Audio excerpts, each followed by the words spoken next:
Welcome, everybody. Good to see you all. We've got a good number with us this morning. I'm going to invite you to take your Bibles out, and as you're getting settled and as we're getting into the study together, open them to Genesis. And we're going to spend most of our time this morning in the book of Genesis here in just a moment.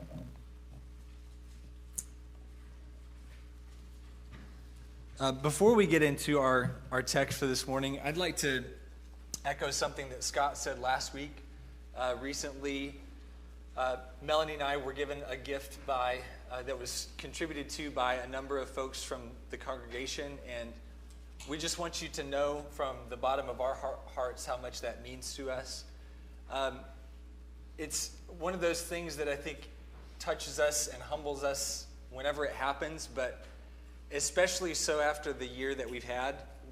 I know that it's been a difficult year in a number of ways, but financially that's been a part of it.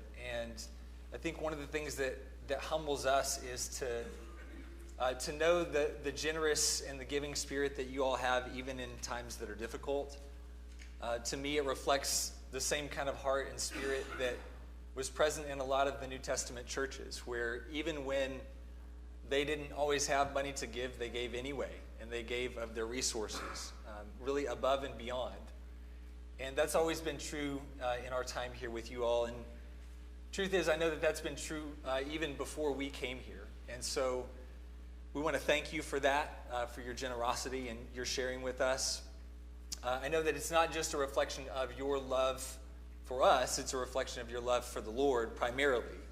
But it's also a reflection of your faith in Him to provide for whatever we need, even in difficult times. So thank you all for that. I'm going to test your memory at the beginning of our study. About a month ago, did a lesson that was specifically primarily directed toward young people, from Paul's letters to Timothy and Titus. Let no one despise your youth. And perhaps some of you felt a little bit left out or disenfranchised by a lesson like that. My intention was always to come back and to do a kind of a follow-up lesson to that, which is directed more toward people who are not as much in that category. I'm not going to say you're old, but people who have been through the process of not letting people despise your youth, and you're not really there right now. But I want to talk to you about the example of Jacob, and specifically what his faith teaches us about putting our trust in God as we get older. One of the things that we talked about in that lesson about despising youthfulness is that there are a lot of challenges to youthfulness, and that is also true when it comes to aging. There are a number of challenges that face any of us as we get older, as we go through our lives, and Jacob is certainly no exception to that. I want to draw your attention to a commentary that the Holy Spirit makes through the Hebrew writer, a commentary about the life of Jacob in Hebrews chapter 11, the great chapter of faith. And I'll draw your attention to verse 21. The Hebrew writer says about Jacob in Hebrews 11, verse 21, by faith, Jacob, as he was dying, blessed each of the sons of Joseph and worshipped, leaning on the top of his staff. If you know Jacob's life, you know that there are any number of events or incidents that the Hebrew writer could have drawn from to demonstrate the faith that Jacob had. And yet, these are the scenes that the Hebrew writer calls to our attention. There are two specific actions that Jacob does that the Hebrew writer draws our attention to. The first one is that and both of them occur as he's dying. He blesses each of the sons of Joseph. Now, I'm going to test your memory on this again. About a year ago, Scott, in his series on the heroes of faith, talked about Isaac and Jacob and Joseph. And so, and much of what he said about Jacob centered around this part of the blessing or the commendation. How Jacob expressed or demonstrated faith in blessing the sons of Joseph. And my intention is not to go back and to cover the ground that he covered very well in that lesson. I want to draw your attention to the second action that Jacob demonstrated as he was dying. The Hebrew writer goes on and says that he worshiped. And he specifically adds the phrase, leaning on the top of his staff. I don't know if you all have thought about that phrase or what you think of that phrase, but that's what I'd like to consider with you in our time together this morning. What does that mean exactly? That as he was dying, Jacob worshiped God leaning on the top of his staff. Have you ever known anybody who worshiped leaning on the top of their staff? Maybe not a staff, but how about like a walker or a cane? I mean, look around. There are people that we know, I don't say that to be funny. There are people that we know who are part of this body who, if you watch them when they get out of their cars and they walk into the building, they're using one of those devices to help them get places. If it's not a walker, maybe it's a cane just to help them, have some stability. And by the way, if you use one of those, I'm not suggesting that you're coming up on your time to be gathered to your people. That's not what I'm saying. But what this means is it's a picture of somebody who is worshiping God as they age. And in Jacob's case, somebody who's worshiping God as he prepares to die. What's really fascinating, one of the fascinating things about this picture is that if you go to the text where this image comes from, and we'll do that later on at the end of our study, in Genesis chapter 47, where Jacob blesses the sons of Joseph, but before he does that, he has a conversation with Joseph, and he worships God. Most of your versions, when it talks about him worshiping God, it won't say he leaned on the top of his staff. It'll say something like he bowed at the head of his bed. And it may seem like two very different things there, but the reason for that difference in translation is because the word in Hebrew for staff and the word in Hebrew for bed are very similar. In fact, what was often the case with Hebrew language is that they would write using only consonants, and they would, instead of using the vowels or writing out the vowels explicitly, they would be implied. But when you have two words that share the same consonants, then sometimes those words can be mixed up. And that's the case in Hebrew with the words for staff and bed. So that's why there's some discrepancy depending on the version that you're reading. But in either way, the picture is the same. Someone who's worshiping God with great difficulty, either leaning on a staff or bowing at the head of a bed as he's getting ready to die. And what we're going to see as we consider this picture is that the power of this picture, what makes it really resonate to us, is not just the image itself. And I want you to think about the image. Is it powerful to see someone that you know, someone elderly who's getting close to the end of their life, who's walking with a cane or walking with a walker, who's hunched over? Is there something powerful in seeing them worship God? There aren't really many things like it. But the power of this particular picture is not just in what was going on in that moment for Jacob.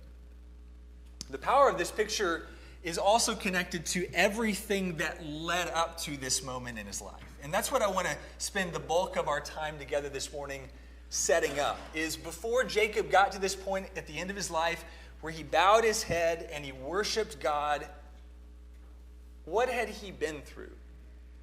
Let's talk about Jacob's life, because it was not a life of ease. And we'll notice that if you turn to Genesis chapter 47. What I'm going to do is give you a glimpse, kind of a snapshot at the end of Jacob's life, when he moves from Canaan with his entire family down to Egypt. And if you know the story, you know that he moves there because there's a famine, really a worldwide famine, and things in Canaan, life in Canaan is tough. There's no food there. But his son, Joseph, whom he thought to be dead, actually shows up as one of the the leaders of Egypt. And Joseph invites Jacob, his father, and the entire family to come down to Egypt for the duration of the famine. When Jacob and the family get there, one of the things that happens is that Joseph takes his father Jacob to meet Pharaoh. And I want you to notice the conversation in Genesis 47 between Jacob and Pharaoh. Let's start reading in verse 7. Genesis 47 verse 7 says, "Then Joseph brought his father Jacob and presented him to Pharaoh, and Jacob blessed Pharaoh. Pharaoh said to Jacob, 'How many years have you lived?' So Jacob said to Pharaoh, 'The years of my sojourning are 130. Few and unpleasant have been the years of my life, nor have they attained the years that my fathers lived during the days of their sojourning.' And Jacob blessed Pharaoh and went out from his presence." If you were to ask somebody who had a birthday coming up how old they were, how many years they've lived, what if they said something like Jacob said here? I'm 61 years old, and the years of my life have been few and they've been difficult. I mean, where do you go from there in a polite birthday conversation? Jacob's assessment of his own life is that his years were few and they were difficult. And by the way, do you notice how old he is at this point? He's 130 years old. And yet he says that his years have been few. The reason is because he's comparing those years to the years of his forefathers. His father, Isaac, lived to be 180. His grandfather, Abraham, lived to be 175. And yet there's something here Jacob is at 130 years old, and something he knows is that he's not going to make it to their lifespan. I mean, he's going to go on, he's going to live 17 more years, but isn't it telling that even at this point in his life, 130 years old, he knows that he's not going to make it to the lifespan of his father and his grandfather? And I think the reason is because of what else he says, that his years had been unpleasant. Some versions actually literally say evil. What was it about Jacob's life that made his years unpleasant and evil? We're going to very briefly just skim over the beginnings of his life in Scripture. Genesis chapters 25 through 28 tell us the story of his early life, how it was full of deception, it was full of stealing, how he took the birthright from his brother, his older brother Esau. Esau sold it to him. And maybe that's more of a poor decision on Esau's part than on Jacob's part, but later on, remember when it comes time for their father Isaac to die and to bless his sons, Jacob steals the blessing that was due to Esau. He deceives his father. There was all kinds of family dysfunction that came as a result of that. And as a result of the stealing of that blessing and the kind of the anger that had been brewing between he and his brother Esau, it gets to a point where he has to leave home because it's not safe for him to stay there anymore. Now, some people, when they grow up in a home environment like that, they decide that when they leave home, they're going to get away from that or to deal with that, they're going to get married. And that's kind of what Jacob does. He goes and works for his relative Laban. And as in the course of his working for his relative, he meets Rachel, whom he wants to marry. And he does marry her, but not before he's tricked into marrying her sister, Leah. So everything that he tried to get away from in his early life at home, he finds in his later years as well with Laban. He's deceived. He's stolen from. Laban withholds wages from him. But it's not just a one-sided thing. There's deception and there's stealing coming from his own household. His wives steal the household idols from their father, for example. There's all kinds of family dysfunction. I mean, imagine what it would be like to be married to two women who happen to be sisters and who also happen to know that one of them is favored above the other one. And the one who's favored can't have kids, but the one who's not favored is just having kids all over the place. And then on top of that, once again, Jacob has to leave what was his home, what had been his home for 20 years, because of that family dysfunction with his father-in-law, Laban. That's just the beginning. I mean, we're not really even going into the details. Turn to Genesis 34. And when it comes time for Jacob to finally find a place to settle, after leaving his father-in-law's household, after reconciling with his brother, he decides it's time for him to find a place to settle. And so he settles in the city of Shechem. And chapter 34 tells us that in the course of that settling, Jacob's finally found a place to call home. The citizens of Shechem, one in particular, take one of his daughters and violate her, sexually abuse her. And two of Jacob's sons, Simeon and Levi, find out about it, and they're so furious that they kill all of the men in the city of Shechem. And they pillage the rest of it.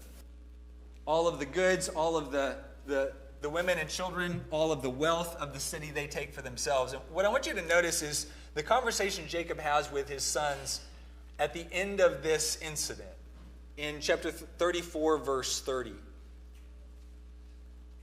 Verse 30 says, "Then Jacob said to Simeon and Levi, 'You have brought trouble on me by making me odious among the inhabitants of the land, among the Canaanites and the Perizzites.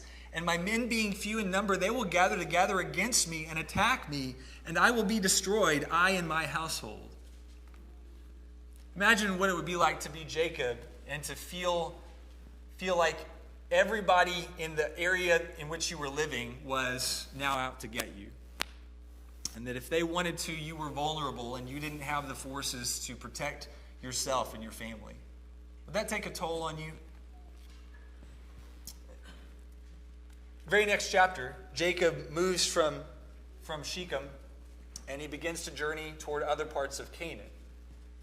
And as he journeys toward a place, toward the city of Bethel, another one of these catastrophic events happens in his life. Rachel, the favored wife, is pregnant. She's expecting her second child. Remember, Rachel was the one who couldn't have kids for a long time. And there's a whole backstory to this that's told back in chapter 30. In fact, I want to just remind you of some of the details of the backstory of this. Remember what Rachel told Jacob after Leah had a number of kids, and Rachel still couldn't get pregnant. And in chapter 30 of Genesis, verse 1, it says, "Now when Rachel saw that she bore Jacob no children, she became jealous of her sister and said to Jacob, 'Give me children or else I die.' Then Jacob's anger burned against Rachel, and he said, 'Am I in the place of God who has withheld from you the fruit of the womb?'" What kind of difficulty would that pose to a husband, a leader of a family? Later on, when God opens her womb, she's able to conceive and she gives birth to a son. Skip down in chapter 30 to verse 22 and notice what's said. It says in verse 22, "Then God remembered Rachel, and God gave heed to her and opened her womb. So she conceived and bore a son and said, 'God has taken away my reproach.' She named him Joseph, saying, 'May the Lord give me another son.'" I mean, so right away she has this first son, and even in the naming of the son, she's ready to have another son. And so fast forward to chapter 35, and she's pregnant again, getting ready to give birth to another son. And as she starts to go into labor on the way from one place to another, something goes wrong. It gets very difficult. The labor becomes intense, and she starts to know that this isn't good. You guys that have been with your wives when they've given birth, can you imagine being in Jacob's shoes and watching the life drain out of your beloved wife. And you know that there's no emergency care. There's no hospital you can take her to. There's nothing to be done. Notice what's said about this in chapter 35, verse 17. Genesis 35, verse 17 says, "When she was in severe labor, the midwife said to her, 'Do not fear, for now you have another son.' It came about as her soul was departing, for she died, that she named him Ben-Oni, but his father called him Benjamin." So some of the last words perhaps that Jacob heard from his wife were, the name of this son, which meant son of my sorrow. You ever wonder why Jacob changed the name to Benjamin? I mean, if you were Jacob, would you want every time you hear the name of your son or every time you call his name out to say, "Son of my sorrow, I need to talk to you. Son of my sorrow, will you do this for me?" He changes his name to Benjamin, son of my right hand. And I think it makes sense. So Jacob endured the death of Rachel, his favored wife. Skip ahead to chapter 37. And that firstborn son from his favored wife is, of course, now, as he gets older, the favored son of all of Jacob's children. And in chapter 37, we're told the story of how, because of that favored status, because of a number of other things, Joseph is hated by his other brothers. And one day, that hatred just kind of grows and builds and grows and builds, until one day Joseph is sent to check on them in the fields, and they see him coming from a distance, and they say, "Let's get rid of this guy.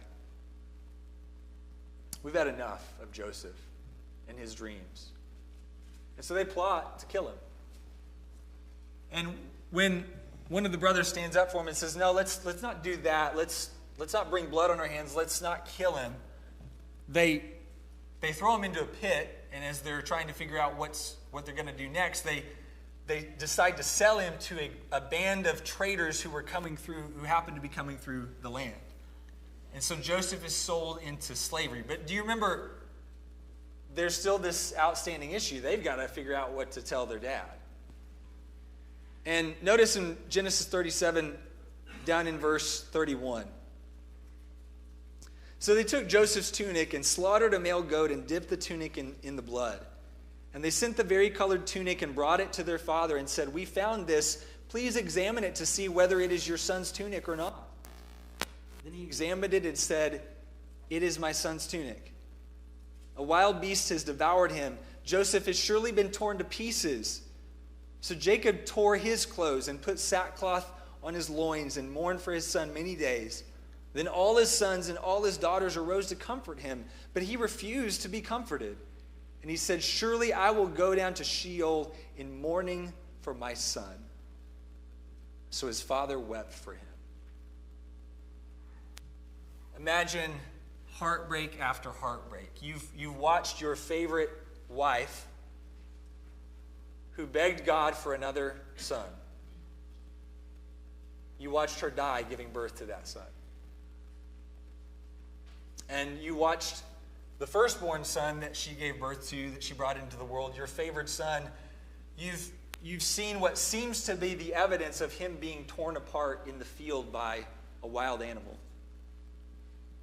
And finding out because your other sons bring to you his garment and it's covered in blood. And as far as you know, that's the end for your favorite son. Grief upon grief. Now, as the story unfolds, we're going to skip ahead to chapter 42. There's a famine in the land, in the world. And the one place that there's food to be found is in Egypt, because Joseph, who was sold there, of course, has risen through the ranks. He's become second in command to Pharaoh, and he's made provisions because he knew that the famine was coming.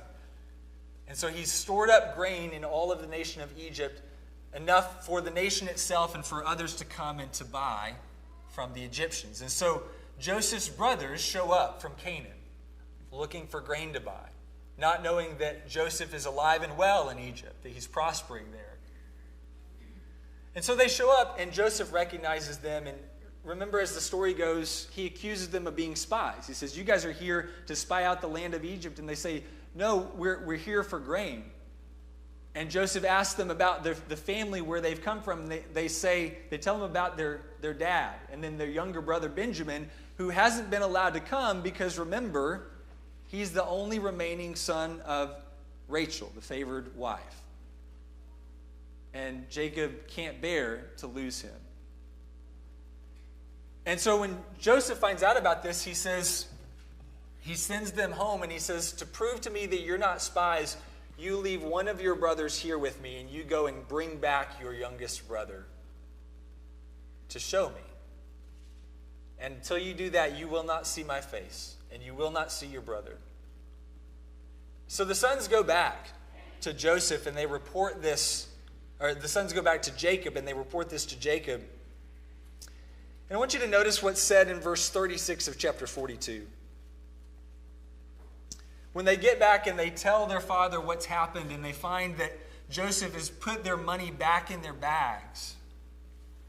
And they tell their father that they have to bring Benjamin to Egypt with them if they ever want to see Simeon again. Here's what Jacob says, verse 36. Their father Jacob said to them, you have bereaved me of my children. Joseph is no more, and Simeon is no more, and you would take Benjamin. All these things are against me. Then Reuben spoke to his father, saying, you may put my 2 sons to death if I do not bring him back to you. Put him in my care, and I will return him to you. But Jacob said, my son shall not go down with you, for his brother is dead, and he alone is left. If harm should befall him on the journey you are taking, then you will bring my gray hair down to Sheol in sorrow. And so, if you're Jacob, you make the impossible choice to leave Simeon in Egypt. You think Jacob slept much at night? But as time passed and they ran out of grain, Jacob looks around and says, you guys got to go to Egypt and you got to bring back some more food. And they say, we can't because Benjamin's not with us. And he told us that unless we bring Benjamin back, we'll never see his face. And so finally, Jacob relents and he says, all right, take Benjamin, go, and if he dies, then I'll just die. So they go to Egypt. They bring Benjamin. Joseph is there knowing what's going on the whole time. And again, he sets them up. He puts his chalice in Benjamin's sack. Makes it look like Benjamin stole it. And as a consequence for that, when it's found out, he claims Benjamin as his captive. Imagine being in Jacob's shoes, having to deal with the captivity of 2 of your sons. I mean, you've watched your favorite wife die, you've watched your favorite son, you've seen his blood-stained garments, and now you're trying to figure out how in the world to survive. It's just one thing after another for Jacob. Let me ask you this. Do you think Jacob was happy in his life? I mean, it makes sense, right? When he finally gets to Egypt and he tells Pharaoh, listen, my years have been few and they've been evil. All of these traumatic events in Jacob's life were set against the backdrop of something even bigger, and that was this wrestling match with God that went on for years in his life, where God would call him and God would make promises to him, and Jacob would try to figure out if he was going to follow God or if he was going to kind of do things his own way. And he wrestles with this and wrestles with it and wrestles with it. And God promises, if you follow my ways, if you make me your God, I will bless you. But look at this list. God did bless him, by the way, but if you were Jacob and you think about this, do you feel blessed in your life? Now, let's skip ahead to the happy ending. Look at chapter 45. what happens is that the sons go home. Joseph reveals himself to his brothers. After they come clean and they confess everything that's gone on, and they acknowledge that what's happening to them is punishment for the brother that they sold into slavery, for Joseph. And Joseph reveals himself to them and says, I'm your brother. And he asks if his father's still alive. And so, finding out that he is, he tells them, go down into Canaan and bring my father back. Bring the whole family back, and I'll take care of you. And I want you to notice what happens in chapter 45. In verse 25, when the brothers come back to Canaan and they tell Jacob, or they tell their father what's going on. Verse 25 says, then they went up from Egypt and came to the land of Canaan to their father Jacob. They told him, saying, Joseph is still alive, and indeed he is ruler over all the land of Egypt. But he was stunned, for he did not believe them. When they told him all the words of Joseph that he had spoken to them, and when he saw the wagons that Joseph had sent to carry him, the spirit of their father Jacob revived. Then Israel said, it is enough. My son Joseph is still alive. I will go and see him before I die. You notice the text says that the spirit of their father revived when he heard that. What does that imply, by the way, about his spirit before that? That his spirit was dead. He was crushed. And yet he finds out the unthinkable news that his son is still alive. And he's going to get to go see him. And on the way there, God appears to him and speaks to him and says that he's going to get to go down to Egypt, that God is going to be with him, and that when he dies, Joseph is going to be there to close his eyes. And so that brings us to our scene in Genesis 47.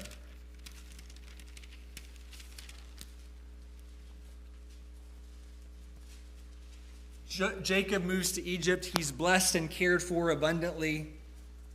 And he lives 17 years. He dies at 147. And notice what is said in verse 29. Genesis 47, verse 29.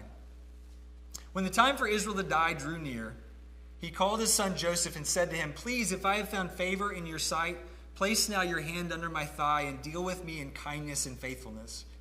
Please do not bury me in Egypt, but when I lie down with my fathers, you shall carry me out of Egypt and bury me in their burial place. And he said, I will do as you have said. He said, swear to me. So he swore to him. Then Israel bowed in worship at the head of the bed.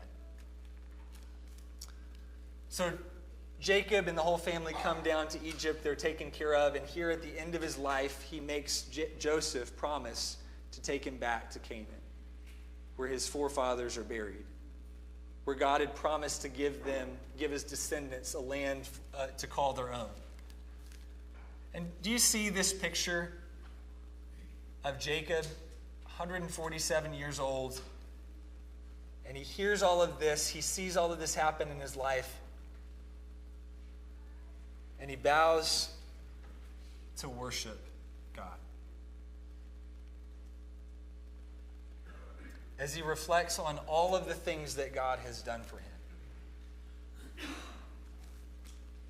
It's one of the most amazing pictures of faith that I think we see in Scripture. For somebody to go through all of the things that he went through, all the time hearing God say, follow me, trust me, I'll bless you, I'll make you great, I'll be with your people. And yet tragedy after tragedy keeps striking and striking and striking. And yet what Jacob has done in his life is he's made up his mind that God's going to be his God. And so what makes this moment so powerful is seeing Jacob at the end of this life of misery, bowing his head to God and worshiping. You know anybody like that? Some of you sitting on the pews this morning, it was hard to get here. It took every bit of strength that you had this morning. Some of you are listening in on the phone or you're watching on YouTube, and one of the reasons you're not here is because physically you can't be here. And you're doing what you can, but you just feel so limited. Remember Jacob. All the things that he'd been through.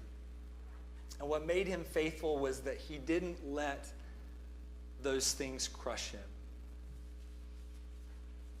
You know, it's not true for a lot of people.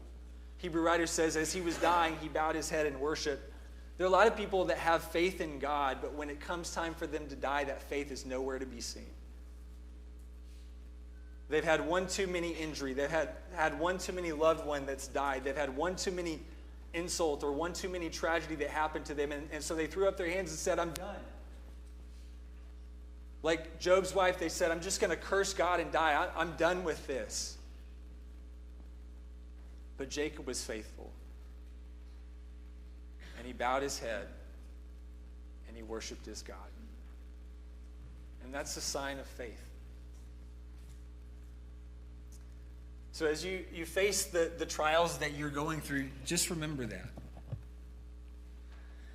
When we lived in Minnesota, there was a brother up there named Scott Stewart.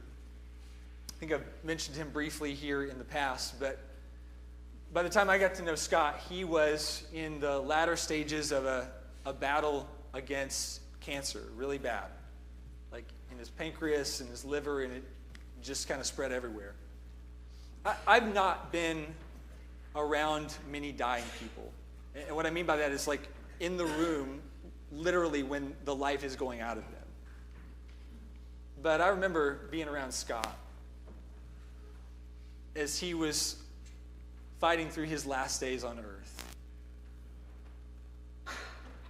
He had a hospital bed brought into his house so he could be home when he died. And I'd go over there and sit next to him and talk to him. And you know what he was doing? He's reading Proverbs to his kid. I mean, passages that say, my son, be careful. My son, listen to these words. You hear a dying man say that to his son right there. It'll stay with you the rest of your life. And he would sing this tiring voice that wasn't very good anyway. And he would tell you that, but he would sing as much as he could. And he listened to sermons. And he'd pray. And I remember what it was like to hear him pray, because he had to stop in the middle of every sentence just to catch his breath, to be able to summon the breath to say what he wanted to say. But he was so grateful. So grateful to God. And he worshiped it.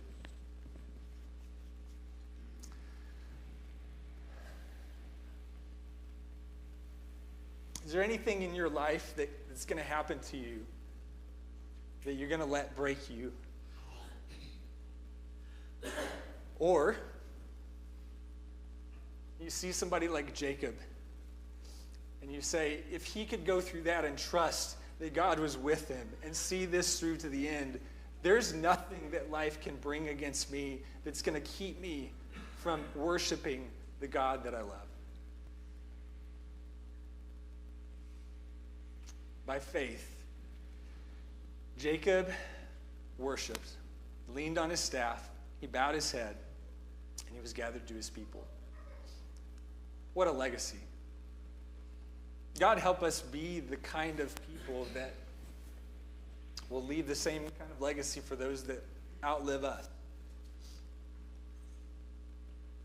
Thanks for your attention. It's hard to think about, but it's good to think about. And we're going to sing a song now to invite anybody who's not made God your God to do it now, because if you wait until your last days, it may not work the way that you think it will. Part of what got Jacob to that point is he reached a point in his life where he made his decision and he said, God's going to be my God. He wrestled with God. He figured it out. And from that point on, he served God. And God blessed him. Even in tragedy, God blessed him. you haven't made that choice, don't wait. If you want to become a Christian, we'd love to help you. You can die to your sins, be buried in baptism. You can be a new person today. If there's something else that's going on in your life that's hindering you, that's weighing you down, that's burdening you, making you want to quit, don't quit. Let us help you. And let us know how by coming to the front as we stand and as we sing. Live for Jesus.